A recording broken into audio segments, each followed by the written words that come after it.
Guys, korang terfikir tak macam mana kedai makan ni kalau masak tu kan, dalam 5 minit macam tu dah siap dah makanan dia. Padahal order gulai apa semua kan.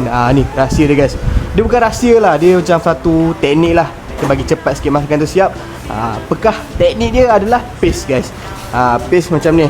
Kita dalam kedai dia macam-macam paste. Contohnya macam ni. Ni paste masak kicap. Ni paste masak kicap.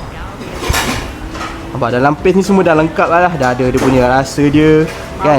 Dia punya bawang dia, cili dia, apa semua. Tu masak kicap. And then lagi sini tengok sini. Ni paste sambal balado kita. Ni paste sambal kita. Macam sambal udang macam tu kan. Dan ni pula paste gulai lemak kita. Semuanya dah ada kat sini dah. Dan ni paste paling power kat sini adalah paste tempoyak kita. Nampak tak tu? Oi, warna keemasan tu. Okay, so itu rahsia kita, macam mana kita boleh masak cepat. So, kalau makan kat sini insyaAllah tak akan lama. Kalau lama Kalau lama korang boleh report kat kita punya waiter apa semua. Kata dah lama apa, insyaAllah nanti kita cuba cepatkan ataupun kita sana settle kat kedai lah. Okay, jom datang kat Salam Utama Kerja Utama. Lunch boleh, dinner boleh. Let's go.